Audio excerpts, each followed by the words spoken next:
About it, but look at this crowd, and this is so heartwarming. This is a dream we have for this city. We want our Operation Blue Shield to go nationwide. It is a fabulous, forward-looking campaign about community-centric meetings where we can all get together. We can work out our differences. We also can talk about what we want to be, basically, when we grow up. But it's all done in a very positive vein, and that is something that I like, and I know you do too. What I have found is that through open dialogue and shared visions, we all kind of reach a point where we look at each other and we go, oh, we're all in this together. I'll be darned. Whether we like it or not, we're all in it together. So that means that the sacred fabric of our communities, which are our people, we all live together, we work in communities. We need to make sure that we learn how to do this better. It means citizens like the people that are sitting to your right, to your left. How about the people that are sitting to the back of you, and maybe those who are sitting in front of you? This also involves leadership in Dallas, from our Chief of Police, David Brown, to our Mayor, Mike Rawlings. It involves people that are currently our council members, people who devote their lives to making our lives better, people who are associated with Dallas Area Habitat and other community-centric organizations that are only there to help us and make our world better. So one thing I have found over the last 4.5 months is that people love the positive message that we have at Operation Blue Shield.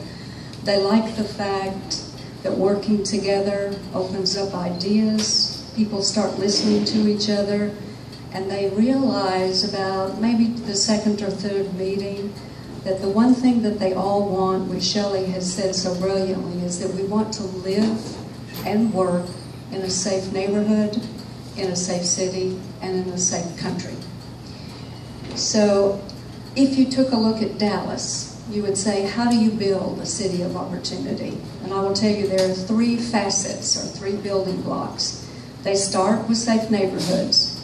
And the only way to have a safe neighborhood means that you, again, the people to your right and left, and the people behind you and in front of you, you must know that we must be working with our local law enforcement. We must work with representatives in our government as well. We take neighborhoods, we in turn stabilize them, we revitalize them, and guess what happens? Those safe neighborhoods give opportunities so that you've got an increased accessibility to home ownership. You have what I call grassroots small businesses that start thriving. And from there, the small businesses grow to medium businesses. People become taxpayers. They become embedded in their community. They then, in turn, are invested. And the additional revenue goes to our city. So great mayors, city council people, and our community leaders then turn around and are able to put that revenue back into where? Your neighborhood. So then you have an opportunity to have better libraries, better streets, better roads, better whatever, better parks. But it does start with you. And I will tell you, the economic development that you yourself can work on to collectively starts here. Again, it starts with you working with our law enforcement community and other members of our local government. So the cycle begins here. The cycle begins with you. This is a collaborative effort where the power of one becomes the power of many.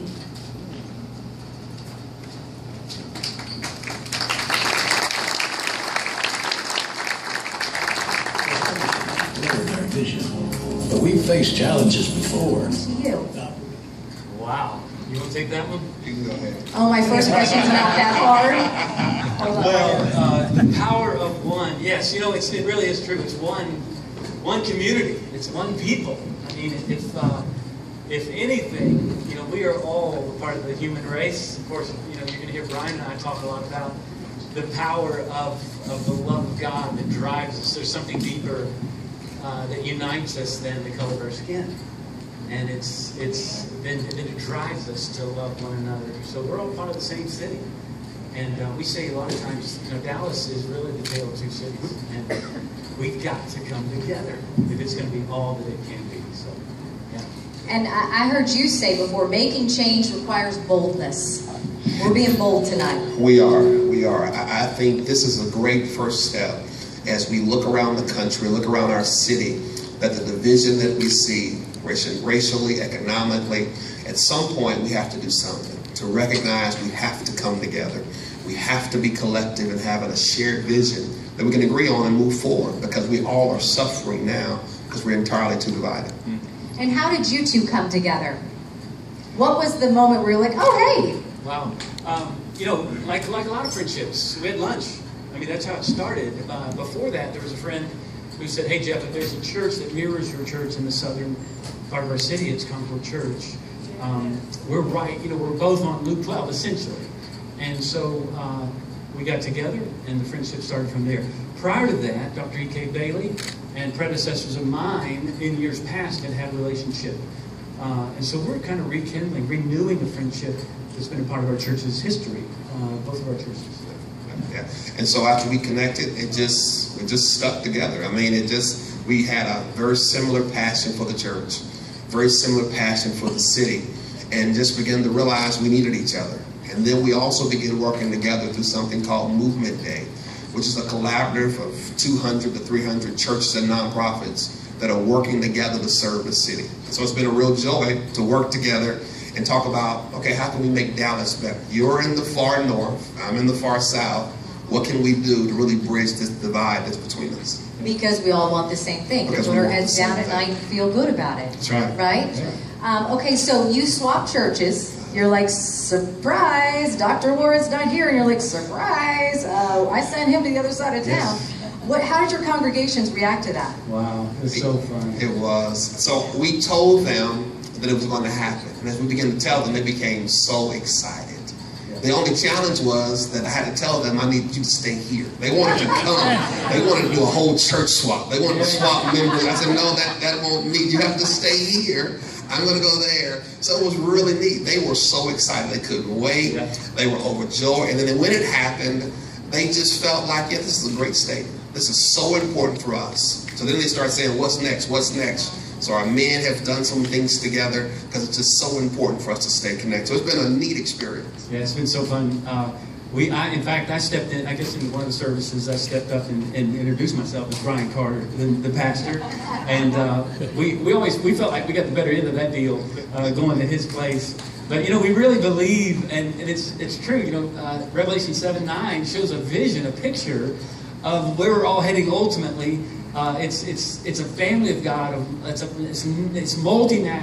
nationalities, multi-ethnic. This picture of this family of blacks and whites and Asians. You know, there's not going to be an Asian church in heaven. There's not going to be a black church. There's not going to be. Now, if there was, the music there would be off the chain. But I'm just saying, there's not going to be all the separation, and that's really where humanity's heading. And so, to see it here on earth as it is in heaven is what really the call is for us, you know, as leaders. And people listen to their pastors, right? They're your role models. Kind of like kids, you listen to, well, you're supposed to listen to your parents, right? Sometimes. Or they talk back, one of the two. But how has this impacted you to see people so touched and so grabbing on to everything you two are doing to bring the community together? Has that surprised you at all? Like how desperate our community is for this? I think there really is. I mean, despite, and so let's back up. So Ferguson happens. The nation's attention is riveted to Ferguson. Me and Jeff begin to have a conversation saying, okay, if that happens here, how would Dallas be different? Do we have the relationships to be able to talk through, to help lead through something like that nature? And so that's kind of how those things happen. So by the time we did the pulpit swap, it was as though we needed something. You know, people were sensing, it was a couple of weeks after the OU event, And so people are looking for a way to come together. They're tired of the negative media. They're tired of the negative messaging. And they're saying, okay, if there's hope and the church is going to provide that hope, I want to be a part of that. Yeah. I want to be a part of something that's going to help us be pulled together rather than highlight all of the division that we're seeing. So it's been great to see that positive energy. I think part of it begins, Jeff and I have been intentional. We've been intentional to cultivate our relationship. I realize I need him, he realizes he needs me. And so we've worked together to try and cultivate that relationship, both for our personal lives, but also for the life of our church and for our community. At the same time, everyone in this room has that same opportunity to work to cultivate a relationship intentionally with someone that's different than you. A lot of times what we do is we go to our own private circles, we worship in our churches where they're all about the same culture and the same neighborhoods. We don't have any friends even of a different culture. And so by not having those friends, then we add to the problem of this indifference that we face every single day. So for everyone in the room, our assignment, I think a great next step, is to begin to have lunch with someone this week that's different than you. Go to a church that may be different than yours. Go to lunch with a coworker. Invite someone into your house. When's the last time you had someone in your home of a different culture for dinner? I think it starts with each of us. I think the longer we just watch the news or distance ourselves, we'll remain exactly where we are. But it's when we begin to take that step to cultivate that relationship, that's where it starts. Do you have any add-ons? Intentional, relational. Because you can't just have somebody over for dinner and then be like, yay, I did it. Go, I said I'm all in. Yeah, right. I think it continues on, and I agree with everything Ryan said. I would challenge everyone here to look for small things too. Part of it is reach out to. We all know someone of color, do you not? And if you don't, get to know someone. But all of us do. So go after them. Somebody in your office. Somebody who works on the same floor. Somebody here tonight. Somebody We're going to have a powwow after this. Yeah, I think we probably have a big hug fest tonight before we leave. No kidding. And say, hey, I love you. You know, we're in this together. But I think, too, that it's got to be a continual thing for us. You can imagine we're kind of busy guys. And it means that we're going to devote a particular amount of time to what we're seeking to do and accomplish to develop our friendship. And also reaching out to police officers. I mean, there's such a strong presence. We have like 4 chiefs here. Yeah. Southwest, I mean, they're here. They care. They're trying. So maybe part of the reach out could be, let's meet Sally. Yes. And let's create something. She runs a lot of the PAL stuff with the kids. Let's create relationships tonight. What are y'all's ideas? What are you going to do? I already told Pastor Carter I'm bringing my family on Sunday. They're going to be like, what's going on? They worship for like 8 hours. We're used to 45 minutes and we're hours. So that will be lesson number 1. What are y'all going to do? Somebody have guts and raise your hand real fast before we people say, hey, I leave my house, you know, and I'm putting my life on the line. I will, and they're describing it from their perspective. And so I think there's such a gap. I think a number of factors. One, we have such a negative history. There have been so many things that have happened that have shaped the lens of many that grow up, many young men of color that grow up in poverty. And so when those police officers come in, it's both. It's one, helping police officers have a sensitivity to understand the dynamics that are happening. And on the other side, it's helping our young men to understand how to interact with law enforcement in a healthy way.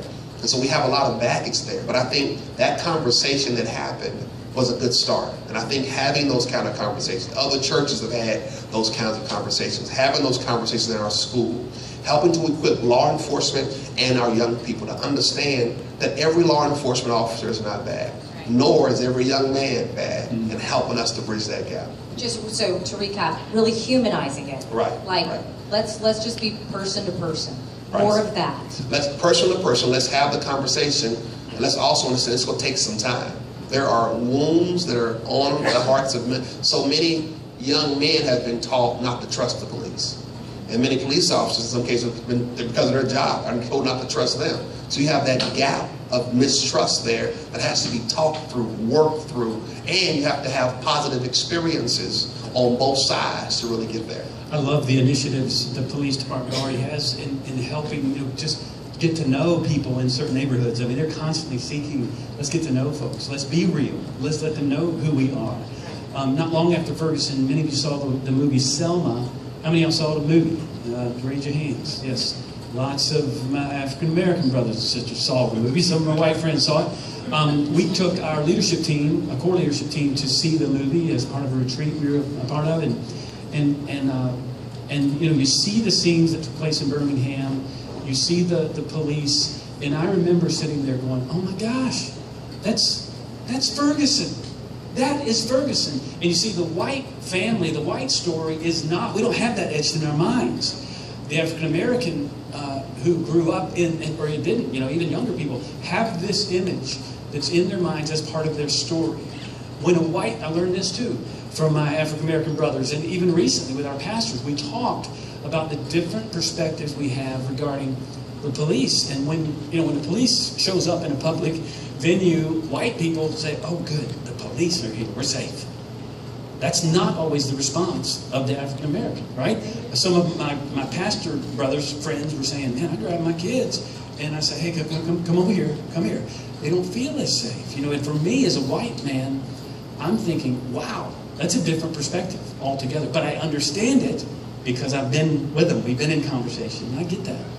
And I think at the same time, I think that's why programs like Operation Blue Shield play an important role.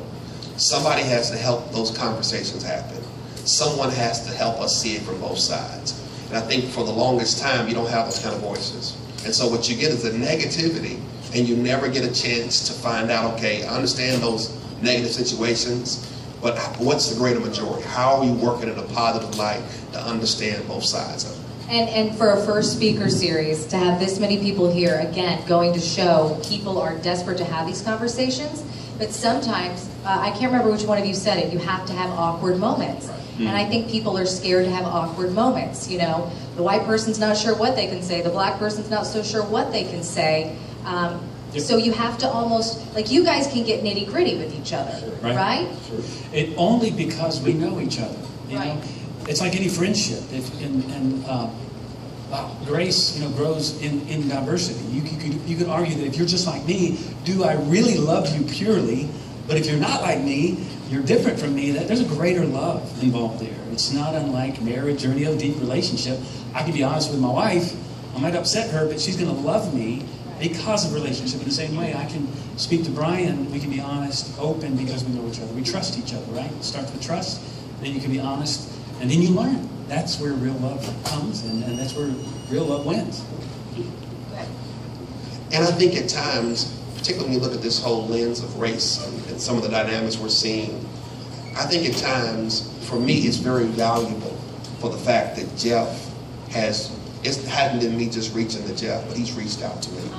And I think at times, sometimes black Americans, we can talk about it a lot. But people say, well, they're just talking about race, so they're going again. But when you have people of white Americans that have a passion for this issue, I think you can accomplish almost more than I can, because sometimes I'm viewed, because it's so in my face. But I think because of his passion for it, I think he has a louder voice, I think, because he's talking to more people. When his church, Park Cities, is a church where he invites in African American pastors to speak, that's a major statement, because sometimes it's such a distance between us. You know, it was Dr. King who wrote his letter from Birmingham jail, right? Thank you. Way back in 1963, and he essentially, again, how many of y'all have read the letter from a Birmingham jail? Anybody? Okay, you need to read this letter. You find it online? But basically what he does, he calls out white pastors. He calls them white moderates. And as I've reread this letter recently, I've been convicted all over again. He said, the problem is not the Ku Klux Klan. The problem is white moderates who do not get on board with what we're trying to do.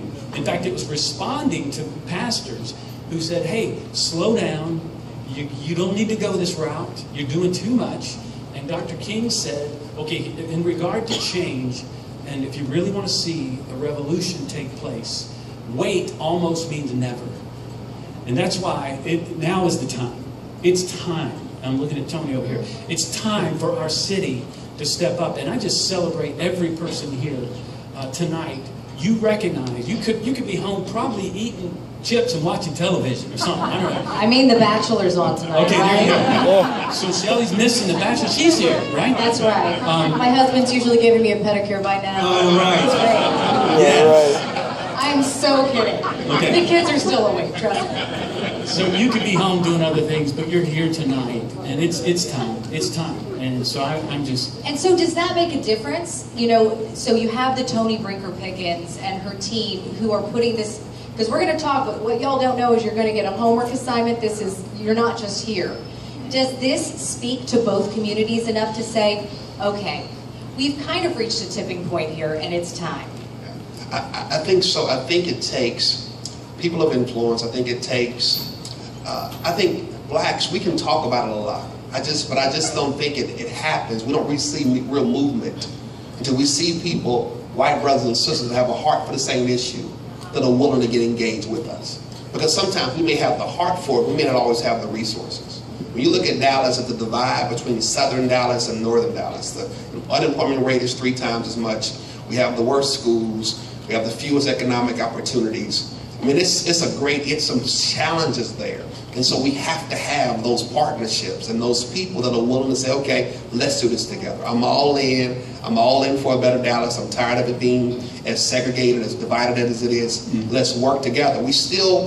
That's, I believe, is critical to us reaching a tipping point. Yeah. As long as we stay in both sides of our world and do what we're doing, we get where we are now, which is really not in a good place. And so I think it's critical that we have the help of North and South Dallas working together. Here's something I think, Shelley, too, a lot of white folk don't understand, and that is the reality of white privilege.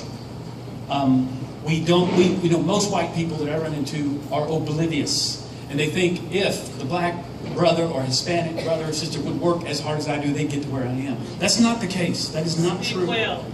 And we've got to recognize, and I'm going to upset some folks here, white privilege is a real thing. And so grace means, see again, I can't get away from the gospel, because grace means that I come to where others are who are in need. We reach down just as God has done for us, and we help a brother or sister up who's in need. In my place of privilege, I'm able to help others, and that's what Christ has done. That's the model of the gospel.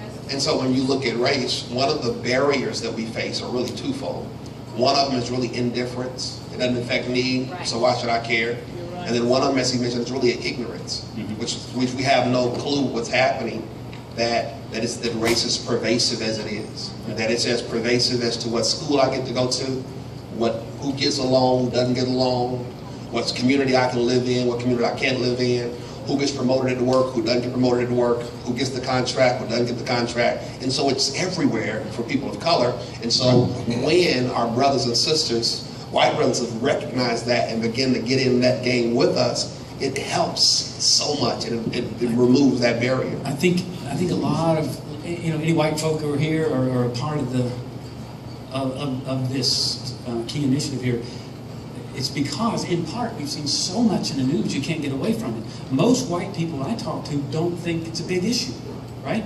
And nobody wants to admit they're racist, right? Are you a racist? No, I have no problem with race. When in reality, the black brother and sister lives with race and the reality of it every day. When most white people are like, "Isn't that a problem? I have no problem. I've got no problem with black people." Do you know any black people? It's part of the problem. Because we don't make effort to bridge the gap and really become friends. And I do think that helping solve the issue of black versus white, black versus Hispanic, whatever the case may be, will help when it comes to officers and situations, because social media, as a news person, it is a required piece of my life. But I think it can be either totally positive or totally detrimental. I do believe that once people put stuff online, people judge this fast. They don't know any facts. They see one picture and they know the story. And that was one of the things that you guys imparted on me when we talked earlier, is we are all wrong. We are all, at some point, wrong. And I think that we need that realization. Just hold up, step back, let's assess. Right? You said we're all wrong. Yes, I think it's James 1:19.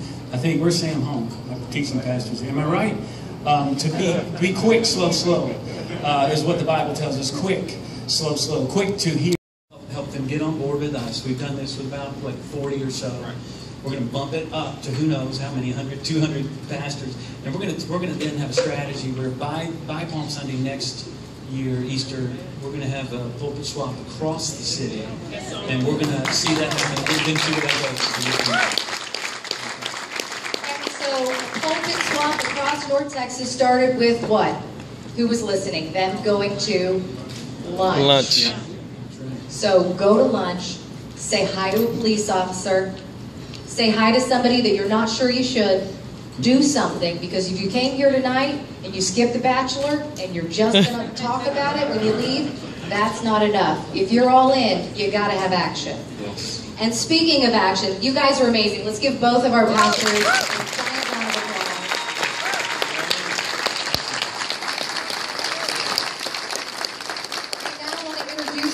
We're almost done. Hold on. Sherilyn, the lovely Sherilyn. This is the Executive Director of Operation Blue Shield, and she wants to say a few quick words for Sherilyn.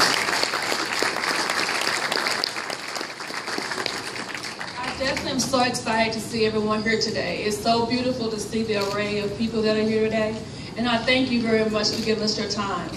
I definitely want to thank Michael Sorrell and Maurice West from Quinn College.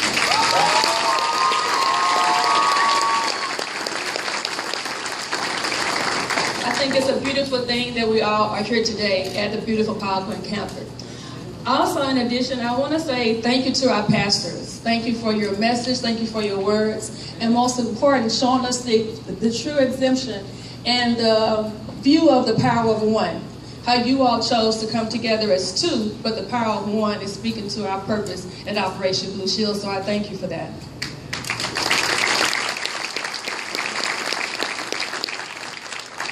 In addition, I want to invite everyone to visit our website.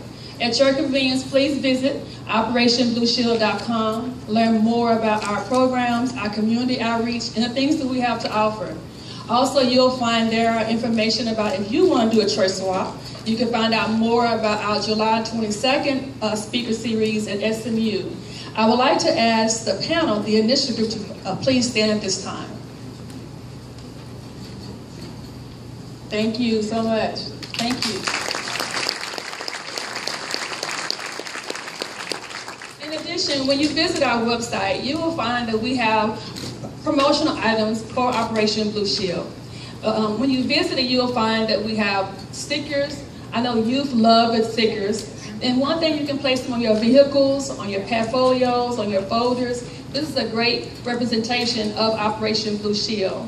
And our next thing that we have are our great lapel pins. You will find some of our officers wearing them, our volunteers are wearing them. I have on one as well. So please definitely visit our website and you can learn more about it. In addition, we also have our hat pins that go on our baseball caps to support and give more information. Our goal is to create a branding and a marketing opportunity that give continuous positive impressions on Operation Blue Shield. And one of my favorites is actually our ribbons that we tie to our trees. And what you do, you place the ribbon around your trees, and it gives a representation that we support and we are truly dedicated to our citizens and our law enforcement agencies. So I hope you all can visit our website and definitely make a donation. Today we do have the promotional items here to the left. You can see Cheryl. To make a donation and exchange, you can actually receive the actual packets. In closing, I want to thank you all for coming out. I hope you had a great time. We truly enjoyed having you. And thank you, and be safe going home.